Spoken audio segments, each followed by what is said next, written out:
After my grandparents died in a car crash, their lawyer revealed I was the sole heir to their $26 million estate. My family demanded I hand it over.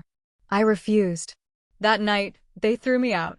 I moved into my grandparents' house. The next day, they showed up to evict me only to freeze when they saw who was standing beside me. Their faces went pale. I thought my family was just dysfunctional. But the moment my grandparents' will was read, I watched my entire world shatter as the people closest to me revealed their true, horrifying colors, all for the sake of a multi-million-dollar inheritance. Until just 6 weeks ago, I was Natalie, a 27-year-old kindergarten teacher living paycheck to paycheck in a tiny apartment. My life was simple, predictable. But my childhood was anything but. My parents, Richard and Diane, were always physically present, but emotionally, they were miles away. Dad was obsessed with climbing the corporate ladder, working 60-hour weeks. Mom was perpetually networking, chasing the right social circles.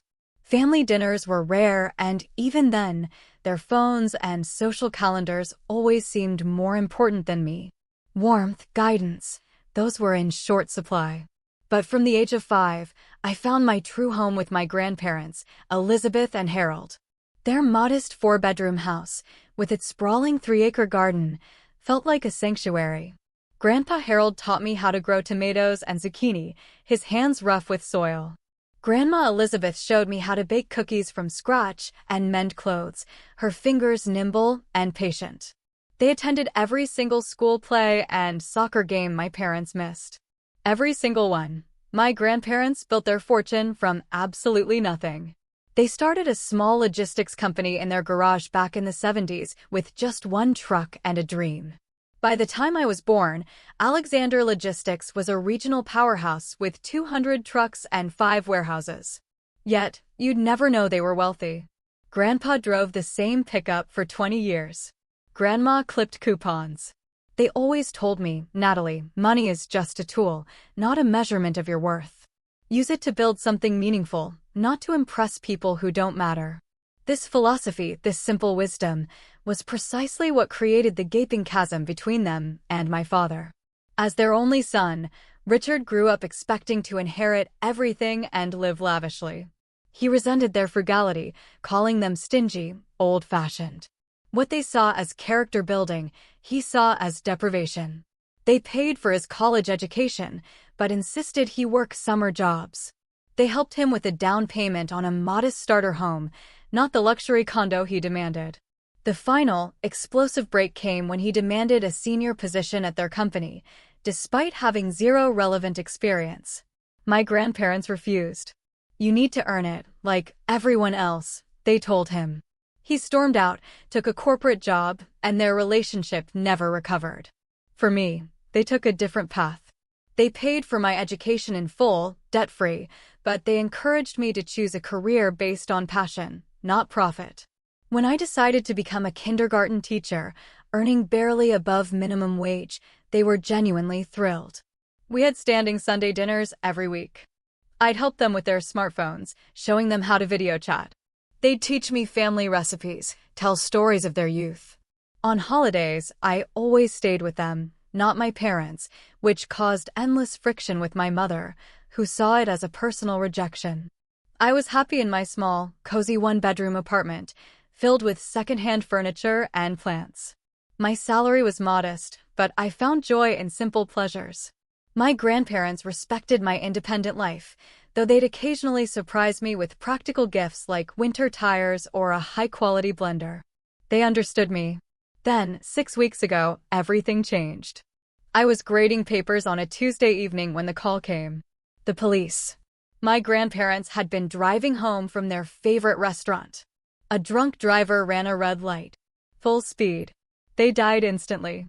The officer said they didn't suffer, but that brought little comfort. The funeral was a blur. I remember my parents arguing with the funeral director about costs. My brother, Jason, flew in from California, but spent most of the time glued to his phone. My Aunt Pam cried dramatically for photos, stopping the moment cameras were put away.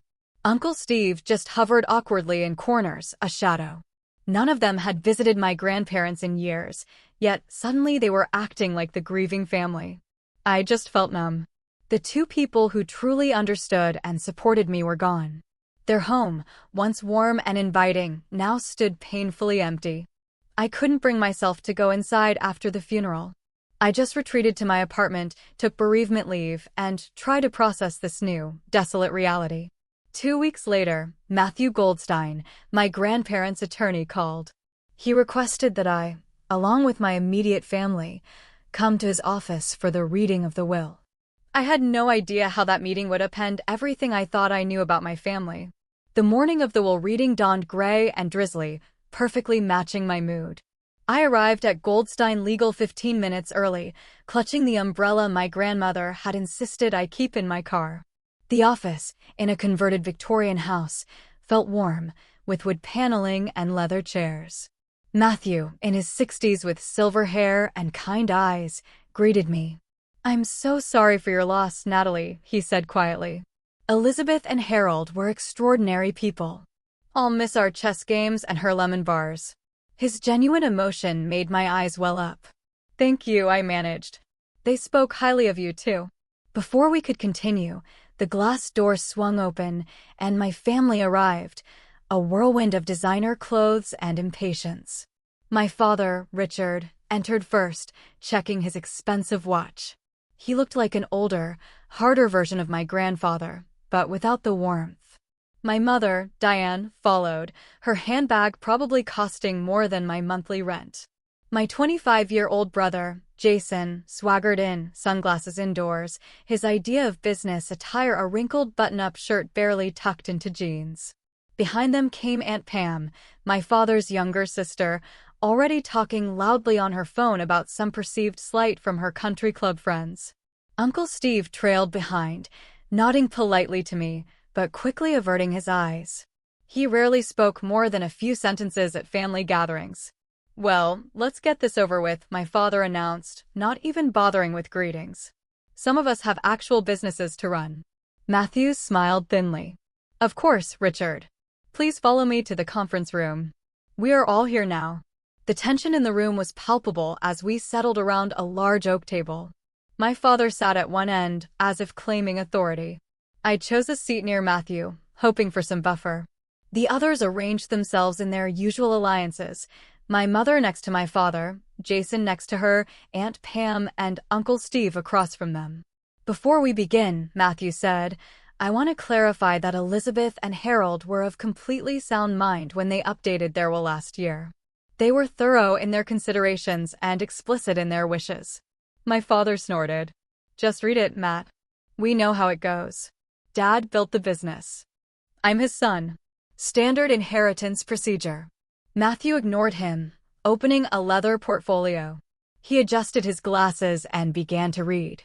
I, Harold Alexander, and I, Elizabeth Alexander, being of sound mind and body, do hereby declare this our last will and testament. The formal legal language droned on for several minutes, detailing revocations and appointments. My family shifted impatiently. Finally, he reached the section everyone was waiting for. We hereby bequeath our entire estate, including but not limited to all cash assets totaling approximately $8 million, our investment portfolio valued at approximately $12 million, all real estate holdings, including our primary residence, valued at $5 million, and our 25% ownership stake in Alexander Logistics, valued at approximately $1 million, to our beloved granddaughter, Natalie Grace Foster, *. The room went completely silent. I stopped breathing for a moment, certain I had misheard. Matthew continued, his voice steady. We specifically and intentionally make no provisions for our son Richard Alexander, our daughter-in-law Diane Alexander, our grandson Jason Alexander, our daughter Pamela Davis, or our son-in-law Stephen Davis, as we have provided for them during our lifetime and have made our reasons clear to our attorney. Let me see that, my father bellowed, standing so abruptly his chair tipped backward. He snatched the document from Matthew's hands, scanning it frantically. "This is ridiculous." My mother joined in, her voice rising. $26 million to a kindergarten teacher? She wouldn't know the first thing about managing that kind of money. Jason slammed his hand on the table. What about me? I'm family too. I need startup capital for my business ventures. Aunt Pam turned to me, her face flushed with anger. What did you do? How did you manipulate them into this? I sat in shocked silence, unable to process the absolute chaos unfolding around me. Matthew calmly retrieved the will from my father's grip. If you will all, please take your seats. There is more. Harold and Elizabeth recorded a video message to be played at this time. He pressed a button on a remote, and the large screen on the wall illuminated. My grandparents appeared, sitting side by side on their living room sofa. My heart clenched at seeing them alive again, looking exactly as they had the last time I visited. Grandpa Harold spoke first. Asterisk, if you are watching this, it means we have passed on. We want to explain our decisions directly, to prevent any misunderstandings. Asterisk, Grandma Elizabeth continued, her voice gentle but firm. Asterisk, Richard, Pam, we love you as our children, but we have been deeply disappointed by the values you have embraced and passed to your own children, with the exception of Natalie. Asterisk, for decades, my grandparents explained. They had watched my father and aunt prioritize material wealth over relationships, treating them as a resource to be tapped rather than as parents to be cherished. They detailed years of missed family events, requested loans never repaid, and dismissive attitudes toward their modest lifestyle. Asterisk, the business we built, asterisk, Grandpa said, asterisk was never about amassing wealth for its own sake. It was about creating security for our family and opportunities for our employees. We built it through hard work, integrity, and treating people fairly. Asterisk, asterisk, Natalie is the only one who has demonstrated these values consistently, asterisk, Grandma added. Asterisk, she visits us not because she wants something, but because she genuinely cares. She has chosen a career helping children, despite the low pay, because it fulfills her purpose. Asterisk, asterisk, we trust Natalie to be a good steward of what we have built. Asterisk, Grandpa continued. Asterisk, she will honor our legacy and use these resources wisely, not squander them on status symbols or get-rich-quick schemes. Asterisk, the video continued for several more minutes, my grandparents expressing their hopes for how the inheritance might be used to support education and community development, areas they had always cared about but had limited time to address while running their business. As the screen went dark, my father exploded. This is absolute garbage. They were clearly senile. We'll contest this will. No judge will uphold this insanity. Matthew remained perfectly calm. They anticipated that response, Richard. They underwent extensive cognitive testing before finalizing this will, with multiple independent doctors certifying their competence. Additionally, they documented years of behaviors that informed their decision. I must advise you that contesting this will be extremely difficult, expensive, and unlikely to succeed. My mother turned to me, her voice suddenly sweet, sickly saccharine. Honey, sweet Natalie, darling, you understand this isn't right. Your grandparents were confused. This money belongs to the family, not just you. You'll share it with us, won't you? I felt cornered, all eyes on me. I have to think about this, I stammered. I had no idea they would do this. Think about it? Jason scoffed. There's nothing to think about. That money should be divided equally, or managed by someone with actual business experience. My father interjected, clearly meaning himself. As the arguing intensified, Matthew gently touched my arm. You don't have to decide anything today, Natalie. Take time to process. My office will handle all immediate matters related to the estate. He handed me a thick envelope. This contains all the relevant documents, keys to their house, and contact information for their financial advisors. Call me anytime with questions. The meeting dissolved into chaos after that, with threats of lawsuits and accusations flying. Matthew eventually asked everyone to leave. As we filed out, my father grabbed my arm roughly. This discussion is not over, he hissed. Come to our house tonight at 6. We'll sort this out as a family. His tone made it clear this was not a request. I nodded numbly, too overwhelmed to argue.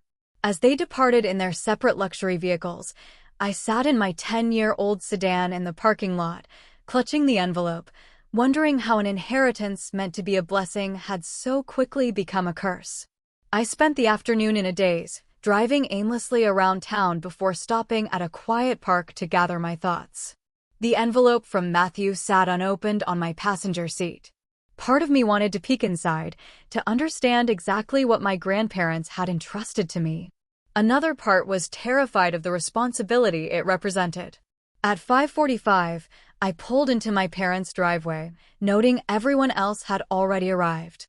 Their 5,000-square-foot house loomed before me, all granite and glass, designed to impress rather than welcome. I took a deep breath, grabbed the envelope, and headed inside. They were waiting in the formal living room, a space rarely used except for my mother's social gatherings. My father stood by the fireplace, tumbler of scotch in hand. My mother perched on the edge of an uncomfortable-looking designer chair. Jason sprawled across the sofa, scrolling through his phone, while Aunt Pam paced nervously. Uncle Steve stood by the window, gazing out as if wishing to be elsewhere. Finally, my father said when I entered, "Sit down, Natalie." I chose a chair near the door, suddenly aware I might need a quick exit. "Let us be reasonable about this," my father began, his business negotiation voice in full effect. "Your grandparents clearly weren't thinking clearly. They meant for the family to benefit, not just you." My mother nodded enthusiastically. "Sweetheart, managing wealth is complicated. Your father has the experience to handle this properly. You can still get a nice portion, perhaps enough for a down payment on a real house instead of that apartment." The condescension in her voice made my skin crawl, but I remained silent. Emboldened by my lack of response, my father continued. "Here's what we propose. You sign over the estate to me as the financial head of the family. I will ensure everyone gets their fair share. You will receive 10%, which is more than generous considering your limited needs." 10%. I finally found my voice. That would still be over $2 million. "Exactly." Jason jumped in. "More than enough for a teacher. I need at least $5 million for my cryptocurrency exchange platform. It's going to be huge." I looked at him skeptically. Jason had bounced between get-rich-quick schemes for years, never holding a job longer than 3 months. His last venture, an app for rating public restrooms, had collapsed after burning through $50,000 of my parents' money. "The house should go to us," Aunt Pam interjected. "We have 3 children to consider. That neighborhood would give them access to better schools." I almost laughed at the absurdity. Aunt Pam had never once visited my grandparents in that house. Her children, my cousins, were strangers who sent obligatory birthday cards with my aunt's handwriting. As the evening progressed, their tactics evolved. When demands didn't work, they switched to guilt. "After all we've done for you," my mother said, her eyes dramatically moist. "We gave you life, a good home, opportunities. This is how you repay family loyalty." I nearly choked on my water. "Loyalty? When was the last time either of you called just to check on me? When did you ever attend one of my school performances?" My father changed strategies again. "We're not asking, Natalie. We're telling you what will happen. Either you sign the transfer documents voluntarily, or we will contest the will. We will bring up every questionable interaction you had with your grandparents. How often did you visit them alone? What did you tell them about us when we weren't there? It will get ugly." The threat hung in the air. I felt sick, but something inside me hardened. A memory surfaced of my grandfather teaching me to stand my ground during a playground dispute when I was 8.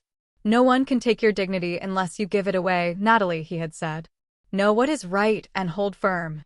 Uncle Steve, who had remained silent, suddenly spoke. "Maybe we should all calm down and give Natalie some time to think. This is a lot to process." My father rounded on him. "Stay out of this, Steve. This is family business." "I am family," he responded quietly, but immediately retreated when my father glared at him. As the clock ticked past 9, Jason started drafting transfer paperwork on his laptop. My mother called their personal attorney for advice on the wording. Aunt Pam scrolled through real estate listings for my grandparents' house, talking about which walls she'd knock down first. They had already divided my inheritance without my consent, mapping out how they would spend every dollar. Not once did anyone mention my grandparents' wishes or legacy. Not once did they ask what I thought should be done with the money. At 10:30, my father printed out the crude transfer document and slid it across the coffee table to me along with a pen. "Sign it," he demanded. "Now." I picked up the paper and read it carefully. The language was broad, essentially signing away all my rights to anything my grandparents had left me. In exchange, I would receive a percentage to be determined later at my father's sole discretion. I put the paper down and took a deep breath. No, the room went silent. "What did you just say?" my father asked, his voice dangerously low. I said, "No," I repeated, looking him straight in the eye. "I will not sign this, or anything like it. My grandparents trusted me with their legacy for a reason. I intend to honor that trust." My mother launched into a tirade about ingratitude. Jason called me names I won't repeat. Aunt Pam began sobbing dramatically about her children's future. Through it all, I sat still. The word no had become a shield around me. Finally, my father slammed his glass down so hard it cracked. "That is enough," he roared. "I always told Dad you weren't to be trusted. You manipulated them just like you're trying to manipulate us now with this innocent act." He stalked toward me, pointing his finger inches from my face. "You have a choice to make right now, Natalie. Either you sign that paper and remain part of this family, or you take your precious inheritance and consider yourself disowned. You cannot have both." The ultimatum hung in the air between us. I looked around at the faces of my family members, searching for any sign of love or understanding. I found none. In that moment, I realized a painful truth. They had never really seen me as family. I was just a means to an end, a potential source of money, nothing more. "I'm not signing," I said firmly, standing up. "I'm sorry you feel this way, but I have to respect what Grandma and Grandpa wanted." "Then get out of my house," my father snarled. "Pack your things and leave tonight. You are no longer welcome here." "I live in my own apartment," I reminded him. "I have for years." He laughed coldly. "The apartment we co-signed for because your teacher's salary couldn't qualify for the lease? Check your agreement, Natalie. We own that building through one of our investment companies. Consider your lease terminated." My stomach dropped. He was right. When I couldn't qualify for the apartment on my own, they had offered to help. I never realized they actually owned the building through a shell company. "You have 30 minutes to pack essential items," my mother said, checking her watch. "The locks will be changed tomorrow." I stood frozen in shock. They were actually kicking me out, making me homeless, over money they had never earned. "The clock is ticking," Jason smirked. "Better hurry, sis.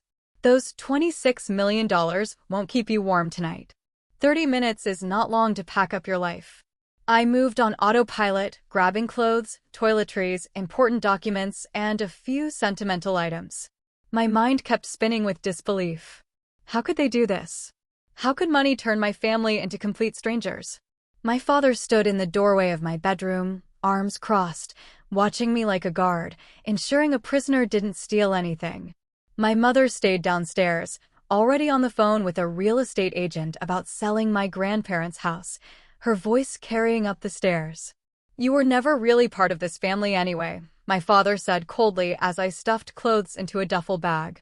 "Your mother and I were going to divorce before she got pregnant with you. You were the obligation that kept us together." The casual cruelty of his revelation staggered me. I had always sensed I was unwanted, but having it confirmed so bluntly was another matter entirely. "We've wasted enough time and money on you," my mother added, appearing in the doorway. "Your private school tuition, braces, summer camps, all those dance lessons you were terrible at. Consider this the end of our investment." Investment. Not love or care, but investment. As if I were a stock that had performed poorly. Jason appeared.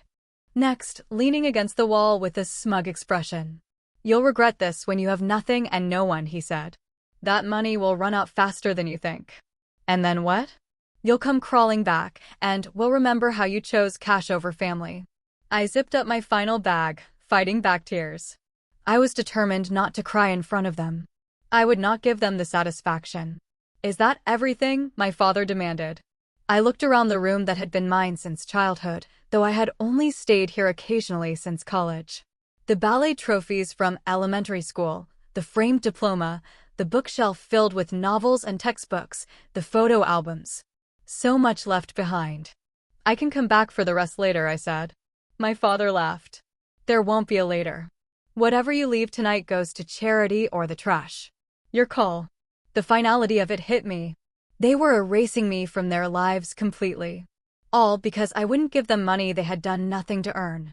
I grabbed my grandmother's quilt from the bed and stuffed it into my already overflowing bag. I would not leave that behind. With 3 bags slung over my shoulders and another in my hand, I made my way downstairs. No one offered to help. At the front door, I turned around one last time. My family stood in a line, faces set in various expressions of anger, disappointment, and smug satisfaction. You might have money now, my mother said, but family is forever. You'll realize what you've thrown away. I'm not the one throwing away family, I replied quietly. You are. With that, I walked out the door and into the cool night air. The door slammed behind me with disturbing finality. Standing beside my car in the driveway, I suddenly felt the weight of everything crashing down. I was effectively homeless. My apartment was no longer mine. My family had disowned me. In the span of a few hours, I had gained millions, but lost the only support system I had ever known, flawed as it was. I sat in my car and finally allowed the tears to come. They streamed down my face as I gripped the steering wheel. Great, heaving sobs that made my whole body shake. I cried for my grandparents, whose absence felt more acute than ever. I cried for the family I had always hoped for but never truly had. Mostly, I cried for myself. Suddenly adrift in a world that had completely changed. After what felt like hours, but was probably only minutes, I wiped my eyes and started the car. I had nowhere to go. Hotels required credit cards with available limits I didn't have. Friends were an option, but explaining the situation seemed impossible at nearly midnight. Then I remembered the envelope Matthew had given me. Pulling it out, I found a set of keys with a familiar rabbit-shaped keychain my grandmother had cherished. The keys to my grandparents' house. The house that was now unbelievably mine. The drive to their neighborhood took 20 minutes. With each mile, I felt simultaneously pulled toward the comfort of their home and terrified of entering it without them there. I had avoided the house since the funeral, unable to face the emptiness. The porch light was on when I arrived, probably on a timer my grandfather had set. I sat in the driveway for several minutes, gathering courage. Finally, I grabbed one bag and approached the front door, the key shaking in my hand. The house smelled exactly the same. A mixture of my grandmother's lemon verbena potpourri and the wood polish my grandfather used on the furniture every Sunday. I flipped on the lights, half expecting to hear their voices calling a greeting from the kitchen. The silence was deafening. I made my way to the guest room I had always used, dropping my bag on the bed. Everything was exactly as I had left it after my last weekend visit a month before the accident. The novel I had been reading still sat on the nightstand, a bookmark indicating my progress. Fresh towels were folded on the dresser, placed there by my grandmother in anticipation of my next stay. The thoughtfulness of it, the expectation of continuity they couldn't have known would be broken, undid me again. I sank onto the bed and cried until exhaustion overtook me, falling asleep fully clothed on top of the covers. Morning came with disorienting brightness. For a moment, I expected to smell coffee brewing and hear my grandfather's off-key whistling from downstairs. Reality crashed back as I recognized the silence. They were gone, and somehow I had inherited both their fortune and their enemies, all in the form of my own family. My phone had blown up overnight with texts and missed calls, most from my father and mother, alternating between threats and sudden attempts at reconciliation. Asterisk, we can work this out if you will be reasonable. Asterisk, read one message from my mother. My father was less subtle. Asterisk, you have 24 hours to reconsider before we file suit. Asterisk, Jason sent a single text. Asterisk, enjoying the big empty house. Not for long. Asterisk, that last one sent a chill down my spine. It sounded like a threat, not just bluster. I forwarded it to Matthew, who responded immediately. Stay where you are. I'll be there in 30 minutes. Don't open the door for anyone else. His urgency alarmed me, but also provided strange comfort. At least someone was on my side. Matthew arrived exactly 30 minutes later, carrying a briefcase and a cardboard drink carrier with 2 coffees. I ushered him into the kitchen, where we sat at the breakfast nook my grandparents had used for casual meals. "First things first," he said, sliding a coffee toward me. "Your family has already contacted 3 different attorneys about contesting the will. I anticipated this and have prepared countermeasures." I wrapped my hands around the warm cup. "They kicked me out last night. My father apparently owns my apartment building through some investment company." Matthew nodded grimly. Typical Richard tactics. Using leverage to force compliance. He began pulling documents from his briefcase. "What he didn't tell you is that your grandparents provided for this exact scenario." He showed me a deed to a small cottage about 20 minutes outside town.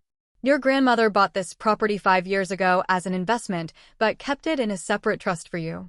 Richard doesn't know about it. You have somewhere to go if you need it." Relief washed over me. At least I wouldn't be homeless. But the idea of hiding out while my family circled like vultures didn't sit well. "There's something else you should know," Matthew continued. "You are not alone in this. Your grandparents had many loyal friends and associates who understood the situation with your family." As if on cue, a knock sounded at the back door. Matthew smiled. "That would be Carlos." Carlos, the name was vaguely familiar. "Carlos Ramirez," Matthew explained. "He has been your grandparents' estate manager and handyman for 15 years. He lives in the guest house at the back of the property." I answered the door to find a man in his early 50s with salt and pepper hair and kind eyes.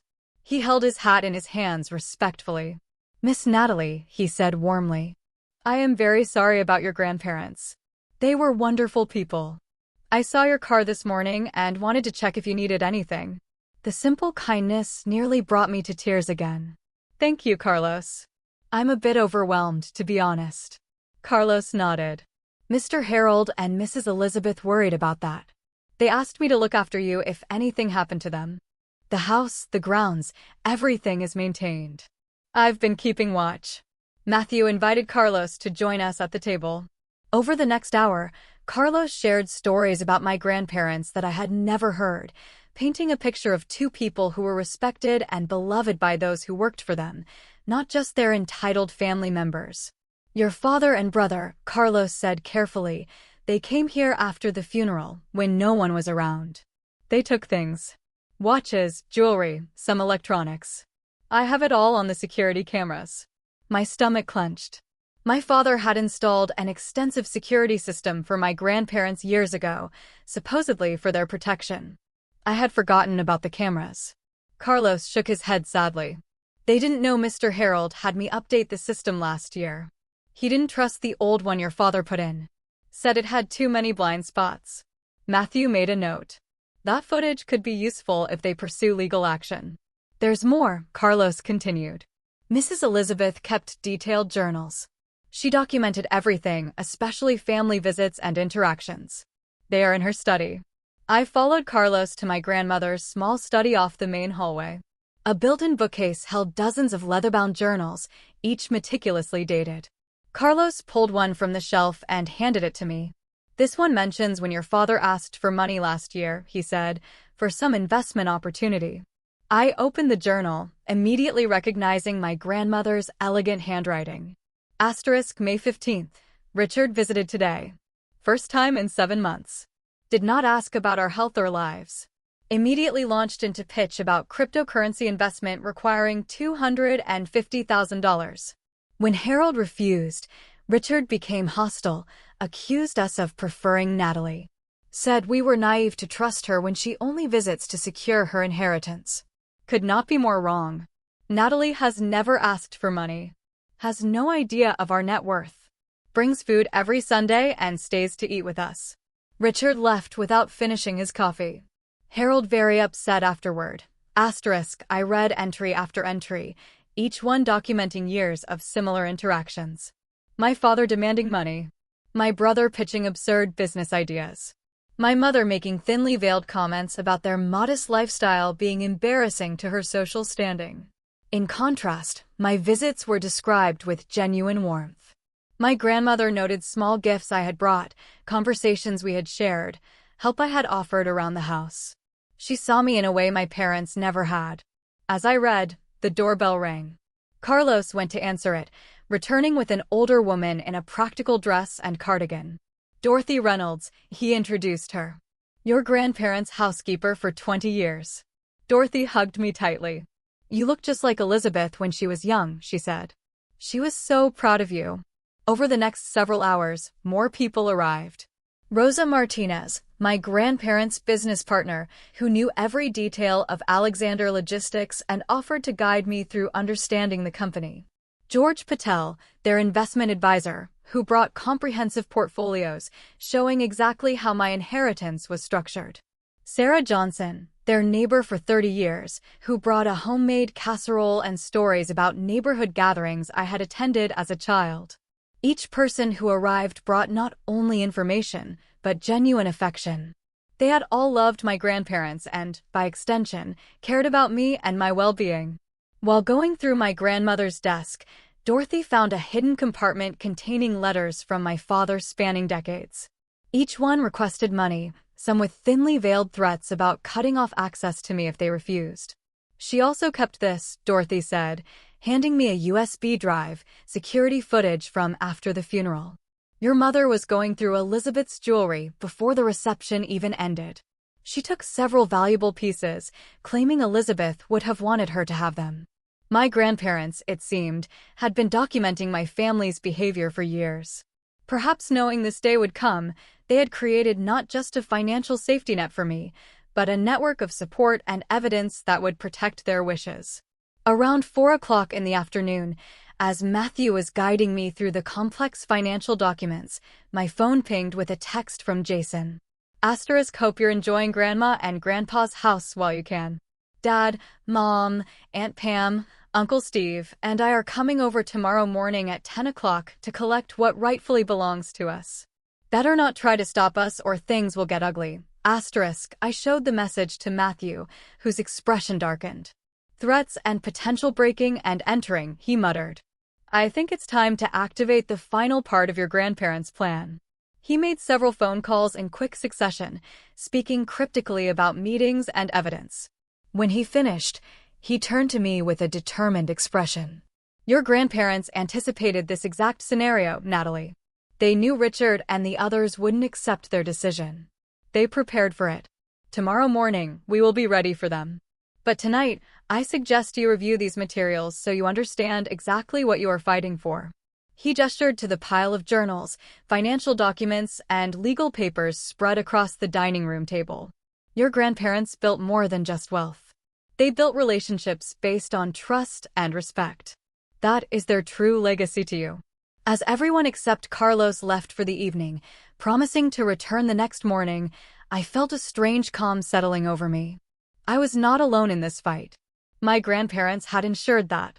They had given me not just their money, but their wisdom and their community. I spent the evening reading through journals and financial reports, getting to know my grandparents in a new way. They had been strategic, thoughtful, and meticulous in their planning. Everything they had done was deliberate, including their choice of heir. For the first time since the will reading, I felt equal to the responsibility they had entrusted me with. I would not let them down. As I prepared for bed, another text came through from Jason. Asterisk, better sleep with one eye open, sis. Tomorrow you will see what happens to people who steal from this family. Asterisk, instead of fear, I felt resolve hardening within me. Tomorrow would indeed show what happens when people try to steal from family, but not in the way Jason imagined. I woke early the next morning, anxious but determined. By 8 a.m., Matthew had arrived with coffee and pastries, along with a thick folder of legal documents. These are restraining orders ready to be filed if necessary, he explained. And these are cease and desist letters addressing the specific threats Jason made. Dorothy arrived next, immediately taking over the kitchen to prepare breakfast. The familiar smells of bacon and coffee filled the house, providing strange comfort before the coming storm. By 9:30, the house had filled with supporters. Carlos positioned himself by the front door, a silent guardian. Rosa Martinez, my grandparents' business partner, set up her laptop at the dining table, ready to present financial evidence if needed.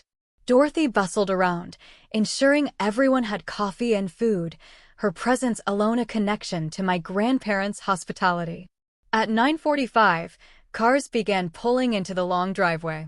First, my father's black luxury sedan, then my mother's white SUV, followed by Aunt Pam and Uncle Steve's midlife crisis convertible, and finally Jason's impractical sports car.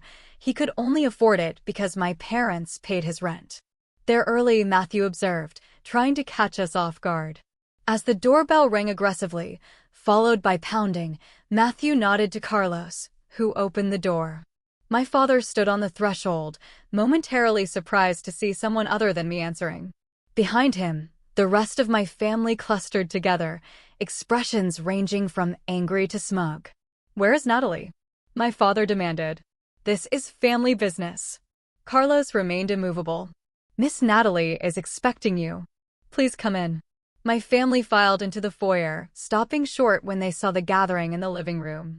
I stood in the center, Matthew slightly behind me to my right. "What is this?" my mother asked, her voice brittle. "You brought outsiders into a private family matter." Before I could answer, the front door opened again, and 3 more people entered. First came Judge Robert Henderson, a tall, dignified man in his 70s who had been my grandparents' friend for decades. He was followed by Police Chief Maria Williams, whose daughter's education had been supported by my grandparents' charitable foundation. Last came Thomas Jang, my grandparents' financial advisor for over 20 years. My father's face paled at the sight of Judge Henderson. The judge had ruled against him in a business dispute years earlier, a case my father had tried unsuccessfully to influence through social connections. "Robert," he said, attempting a jovial tone that fell flat. "What brings you here?" The judge's expression remained stern. "I am here at the request of Harold and Elizabeth Alexander, through their attorney, Matthew Goldstein. They asked me, in the event of their deaths, to serve as an impartial witness to any family disputes regarding their estate." My mother turned to Chief Williams. "This is ridiculous. We're here to collect family heirlooms that rightfully belong to us. Why is law enforcement present?" The chief smiled thinly. "I am here as a friend of the Alexander family, not in an official capacity. Unless, of course, someone commits a crime, in which case my official duties would naturally take precedence." The implied threat was not lost on any of us.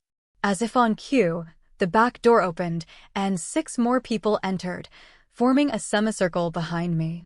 They were longtime employees from my grandparents' business, people who had known my father since childhood and had witnessed his transformation from entitled son to absent family member. "You've got to be kidding me," Jason muttered. "Is this supposed to intimidate us?" I stepped forward, finding strength in the support surrounding me.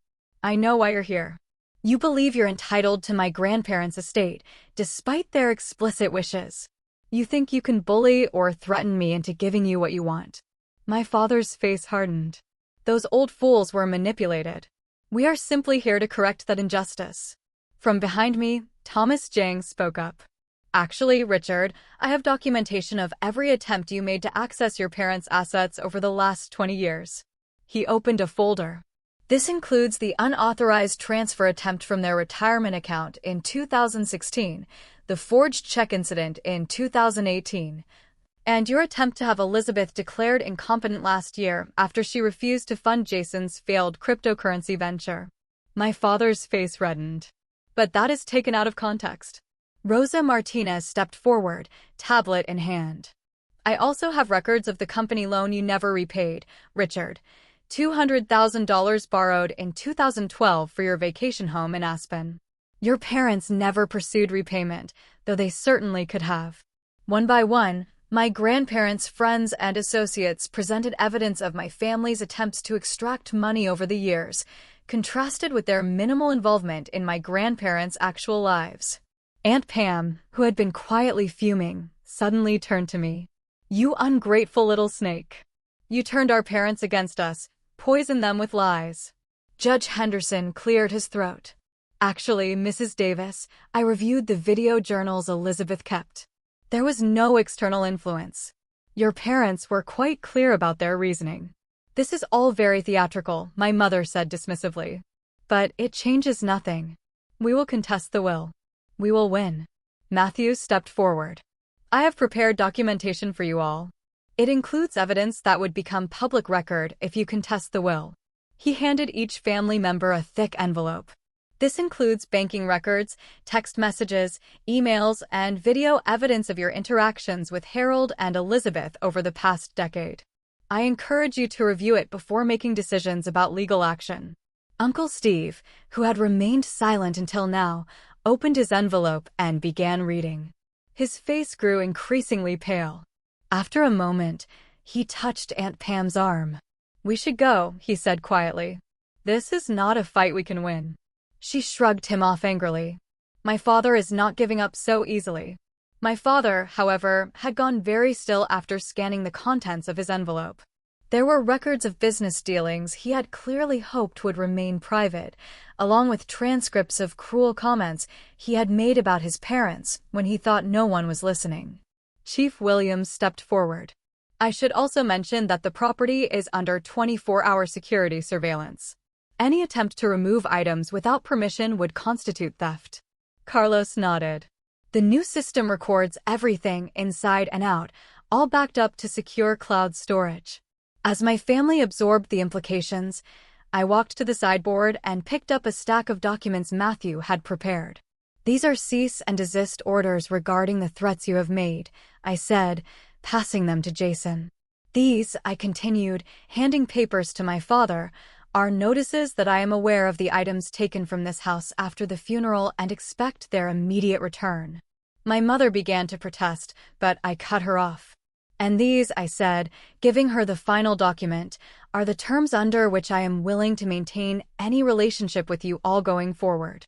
They include respect for my grandparents' wishes and an end to all attempts to contest the will." The room fell silent as my family realized the position they were in. Not only had my grandparents legally protected their decisions, but they had anticipated and documented every possible challenge. The community of support they had built stood firmly with me, presenting a united front my family had not expected. My father was the first to break. "This is not over," he said, but the defeat in his voice suggested otherwise. "Actually, Richard, it is," Judge Henderson replied. "Your parents were meticulous in their planning. Any judge in this county would uphold their wishes based on the evidence they compiled." One by one, my family members retreated toward the door, their threats dissolving in the face of the overwhelming evidence against them. Jason glared at me as he passed. "This is not the end," he muttered. "Perhaps not," I replied calmly. "But it is the end of you taking advantage of this family. My grandparents saw who you really are. That is why we are all here today." As they filed out to their cars, the tension in the room dissipated. Dorothy immediately began serving fresh coffee and pastries, as if to cleanse the space of the negative energy. The others gathered around, offering congratulations and support. I felt strangely empty, neither triumphant nor devastated. I had stood my ground, protected my grandparents' wishes, but lost what remained of my family in the process. The victory felt hollow. Judge Henderson seemed to sense my conflict. He placed a gentle hand on my shoulder. "Your grandparents would be proud, Natalie. Not just of what you did today, but how you did it, with dignity and principle." Rosa nodded in agreement. "You are more like them than anyone else in the family. That is why they trusted you with everything." As my family's cars disappeared down the driveway, I realized I had crossed a threshold. The family I had known was gone, but in their place stood a community bound by genuine respect and shared values, the true legacy my grandparents had built over a lifetime. It was not the family I was born into, but perhaps it was the family I was meant to have all along. 6 months passed in a blur of learning and adjustment. The first weeks after the confrontation were the hardest, filled with legal paperwork, financial decisions, and the painful process of accepting that my biological family had chosen money over relationship. They made a few half-hearted attempts to reconcile, but only when they needed something, proving that nothing had really changed. With guidance from Matthew and my grandparents' advisors, I established the Elizabeth and Harold Alexander Foundation for Education, dedicating $10 million to supporting underprivileged students and schools in our community. The foundation focused particularly on arts, education, and vocational training, areas my grandparents had always believed were undervalued. I returned to teaching kindergarten, much to the surprise of those who thought I'd quit once wealthy. My classroom at Sunshine Elementary became a showcase for what was possible with proper resources. I personally funded new books, art supplies, and technology that the school budget could never cover. Every child got healthy snacks daily and winter coats if they needed them. Small expenses for me that made huge differences in their lives. Under Rosa Martinez's mentorship, I learned the basics of running Alexander Logistics. While I didn't take an active management role, I ensured the company maintained my grandparents' values, including their profit-sharing program for employees and generous retirement benefits. The business continued to thrive, providing stable employment for over 100 people in our community. My grandparents' house, once painfully empty, gradually became a home again. I moved from the guest room into the master bedroom, though it took months before I could sleep there without feeling like an intruder. With Carlos's help, I renovated the large basement into a community space for foundation events and educational programs. Dorothy still came 3 times a week, refusing to fully retire, despite my insistence she had earned it. My family made occasional attempts to re-establish contact, though their motives were transparent. My father called when his company faced cash flow problems, hinting broadly about short-term loans with handsome returns. My mother reached out when her social circle learned about my foundation, suddenly wanting to serve on the board. Jason texted when his latest venture failed, asking for startup capital. Aunt Pam called around the holidays, suggesting family should be together, especially family with large houses suitable for hosting gatherings. Each time, I politely but firmly maintained my boundaries, referring them to the terms I had established after the confrontation. I would consider a relationship based on mutual respect and genuine care, but not one based on financial advantage. None of them could meet those simple terms. Instead, I built new traditions with the chosen family my grandparents had cultivated. Sunday dinners continued, now hosted by me, with rotating guests including Rosa, Matthew, Carlos and his family, Dorothy, and others who had been part of my grandparents' circle. We celebrated holidays together, shared milestones, and supported each other through difficulties. It was not the family I was born into, but it was a community bound by something stronger than DNA, shared values, and genuine affection. One crisp autumn morning, similar to the day of their accident, I visited my grandparents' graves for the first time since the funeral. I brought fresh flowers and sat on the small bench nearby, finally ready to have the conversation I had been avoiding. "I'm trying my best to honor what you built," I told them, feeling only slightly foolish for speaking aloud. "The foundation is making a difference. 3 students have already received full college scholarships who otherwise couldn't have gone. Your employees still speak about you with such respect." A gentle breeze rustled the nearby trees, sending golden leaves spiraling downward. It was the kind of beautiful fall day my grandmother had loved, perfect for baking and reading by the fireplace. "I wish you were here to see it all," I continued. "I have so many questions about decisions you made, investments you chose, people you helped, but I'm figuring it out step by step." In the months since inheriting, I had discovered numerous quiet charities my grandparents had supported anonymously, children whose medical bills they had paid, families whose homes they had saved from foreclosure, employees whose children they had put through college, all without public recognition or praise. "Thank you for trusting me," I whispered. "I understand now why you made the choice you did. It was never really about the money. It was about values, about using resources for something meaningful rather than status or power." As I sat there, memories washed over me, not with the sharp pain of recent grief, but with a bittersweet appreciation for the time we had shared. I remembered my grandfather teaching me to fish, my grandmother showing me how to make her famous apple pie, both of them attending every school play and graduation when my parents were too busy. The inheritance had never been primarily about money. It had been about entrusting me with their legacy, their values, their vision of what wealth could accomplish when used with purpose and compassion. The next day, I hosted the foundation's first major event, a scholarship ceremony for 20 high school seniors who would receive full college funding. As I watched these bright, determined young people accept opportunities that would change their trajectories, I felt my grandparents' presence strongly. Among the recipients was Maria Vasquez, a brilliant young woman who reminded me of myself at that age, full of potential but limited by financial constraints. She planned to become a teacher to give back to her community, just as she had been supported. In that moment, I understood completely what my grandparents had been building all along. Not just a business or a fortune, but a legacy of positive impact. A ripple effect that would continue long after they were gone. They had trusted me to amplify that effect, to carry their values forward in ways they would never see, but had envisioned. The money had indeed revealed true colors, showing me who valued wealth over relationship. But it had also revealed a community of genuine connection, people who had loved my grandparents for who they were, not what they owned. That was the true inheritance, more valuable than any dollar amount. As I move forward, I continue teaching, running the foundation, and learning the business.